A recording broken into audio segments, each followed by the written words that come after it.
सावित्री 2 बेटों की माँ थी। उसे इस बात पर बड़ा घमंड था। वो मानती थी कि बेटे घर की शान होते हैं। ये ले सावित्री, मिठाई खा, मेरे यहाँ पोती पैदा हुई है। ये सुनते ही सावित्री मुंह बना के कहती है, अरे तू तो लुट गई, बर्बाद हो गई, तेरे यहाँ लड़की पैदा हो गई। अरे तू ऐसा क्यों कह रही है, मैं तो बहुत खुश हूँ। अरे जब तेरी पोती के पीछे तुझे खर्चे पर खर्चे करने पड़ेंगे ना, तब ये तेरी सारी खुशी गम में बदल जाएगी। पहले लड़की की पढ़ाई लिखाई का खर्चा, फिर उसकी शादी का खर्चा। अरे आजकल की शादियाँ कितनी महंगी हो गई है। गहने बनाओ, लाखों रुपए पानी की तरह बह जाते हैं।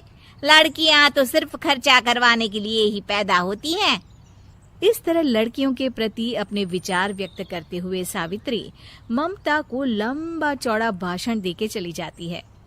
अब तो आप लोग इस कहानी में सावित्री देवी का पात्र अच्छी तरह समझ ही गए होंगे। कुछ समय बाद सावित्री की बड़ी बहू भी एक लड़की को जन्म देती है। फिर क्या था, सावित्री पूरा आसमान सर पर उठा लेती है।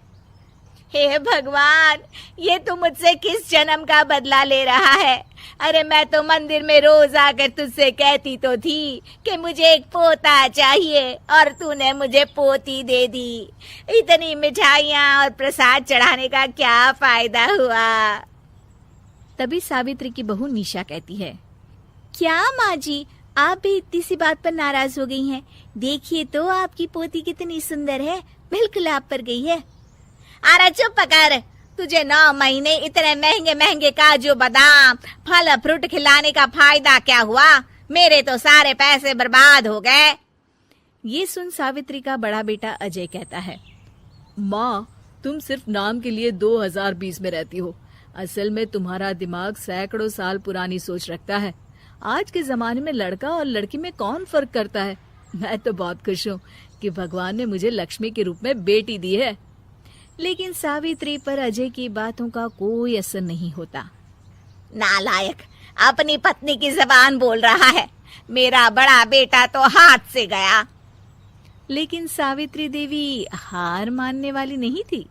वो पोते की चाह में अपने छोटे बेटे विजय की शादी करवा देती है। कुछ समय बाद आखिरकार वो दिन आ ही जाता है जब सावित्री की छोटी बहू गर्भवती हो जाती है।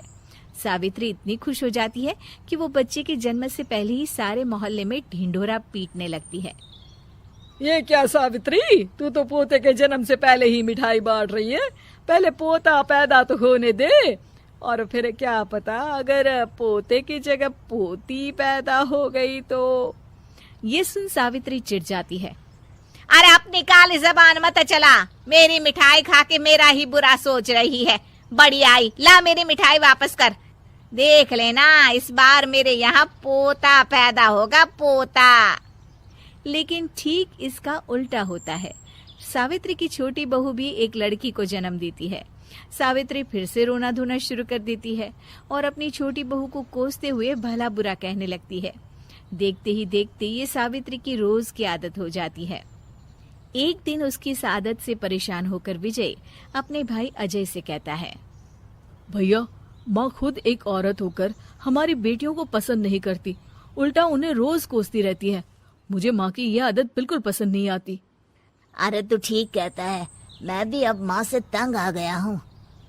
अच्छा, तो अब तुम दोनों इस तरह पीठ पीछे मेरी बुराई भी करने लग गए हो? नहीं माँ, हम चाहते हैं कि घर में शांति बनी रहे। हमें हमारी बेटियाँ बहुत प्यारी है। मैं नहीं चाहता कि वह तुम्हारे ताने सुन सुन कर बड़ी हो, और इसीलिए हम दोनों ये घर छोड़कर चले जाएंगे। हाँ माँ, मैं भैया की बात से सहमत हूँ। जब तुम इस घर में अकेली रहोगी तब तुम्हें अपनों की कीमत का एहसास होगा। अपने दोनों बेटों के मुंह से अपनी माँ के लिए इतने कठोर शब्द सुन सावित्री भावुक और रुआंसी होकर कहती है, क्या सच में तुम दोनों मुझे इस घर में अकेली छोड़कर चले जाओगे? हाँ माँ। हाँ माँ, अब पानी सर के ऊपर जा चुका है। मैं तुम दोनों के बिना नहीं रह सकती। अपनी सास के आंसू देख अजय और विजय की पत्नी अपने पतियों से लड़ पड़ती है। अरे जिसे जाना है वो जाए, मैं माँ जी को छोड़कर कहीं नहीं जाने वाली। भाभी, आप ये क्या कह रही हैं? वही जो तुम सुन रहे हो, दीदी बिल्कुल सही कह रही है। हम बेटियों के संस्कार हमें सिखाते हैं कि सास माँ समान नहीं बल्कि माँ ही होती है और उस माँ की जिंदगी भर सेवा की जाती है। बेटे अपना फर्ज भूल सकते हैं, लेकिन बेटियां नहीं। आप दोनों शौक से जा सकते हैं। माँ जी, हम दोनों के रहते आपको किसी बात की फिक्र करने की जरूरत नहीं। फिर क्या था, सावित्री के ऊपर छाए बेटों के घमंड के बादल उसकी बेटी स्वरूप बहुओं के तेज के आगे आंसू के रूप में परिवर्तित होकर सावित्री की आंखों से बहने लगते हैं और वो उन दोनों को गले लगा लेती है। मैं जिंदगी भर बेटियों को कोसती रही, लेकिन आज तुम दोनों को देख मुझे समझ आ गया कि बड़े अभागे होते हैं वो लोग जिनके घर बेटियां नहीं होती।